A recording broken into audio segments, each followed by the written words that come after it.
This is Rogue Wing, Coraline, or Helen RD over at Starship Modeler. Welcome to the workshop.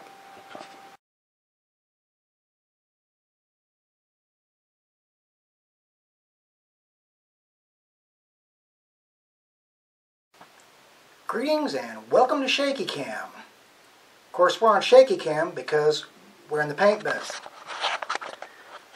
As promised, I've begun primer. The darker color here is the Vallejo Dark Primer. The lighter color that I actually did the whole model with to start with is a light rattle can primer that I tried to airbrush. And I'm going to be touching it up with the Vallejo.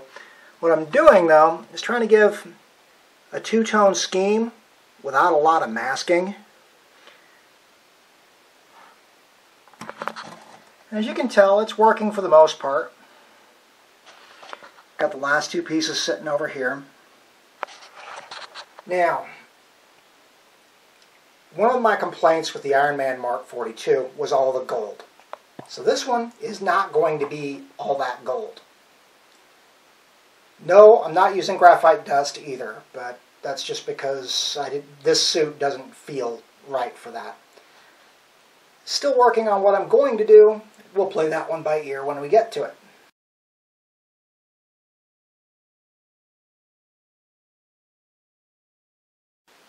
And we're back in the paint booth, where I've gone through with the lighter primer and hit the shoulders, the gloves, center plate of his helmet, and the center section of his chest piece to give just a varied look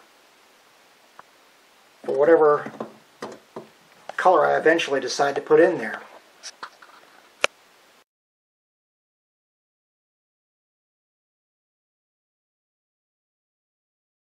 Hey, and we're back on the tripod, which means I'm not painting anymore. What we've done is we've gone in and given all the major sub-assemblies a top coat of paint. What I used was the Tester's Fiery Orange in the same lacquers that the graphite dust I used so much came from. And after decanting it for the airbrush, just sprayed all the parts that I'd primered previously in the color. Looks like I need to go touch up a couple of areas still. But all in all, the effect is what I was looking for. I did not want this suit to be gold, and it's not. Now the next step is going to be to take a black wash, and especially on the darker panels, use it to bring out the detail. And then we'll see if my masking worked on the eyes and the arc reactor. The eyes I'm not worried about as much as I am the arc reactor, because the eyes I can always repaint. The arc reactor would be tricky at best. But that's where we sit at the moment. Stay tuned, and next update on this will very likely be the finale. I wanted a quick build, and it looks like I got one.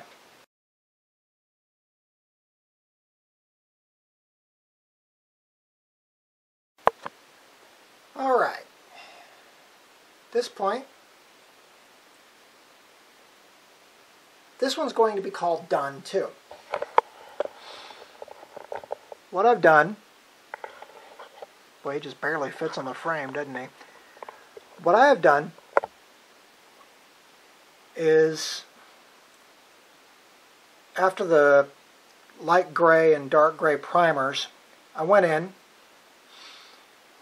and decanted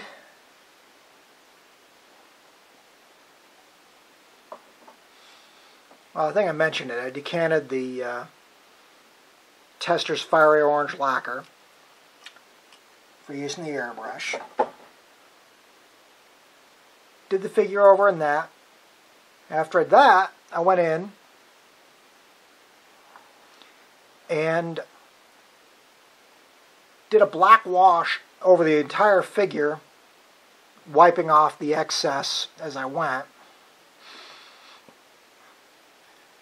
I've also gone in, cut a piece of balsa for a better shelf fitting size than the kit supplied base, and glued him down to it because, yeah, it should show up pretty well. Part of the reason he's so back heavy is the pose actually has him leaning back to fire.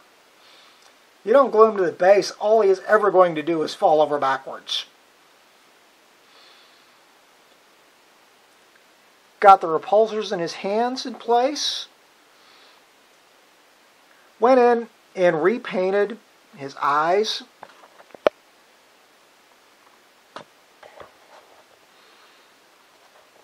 Went in and repainted his eyes because they weren't showing up all that well.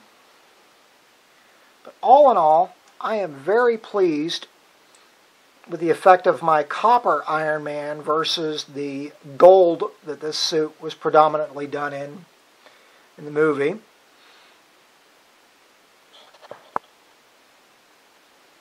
I wanted something quick and relatively easy, and I got it.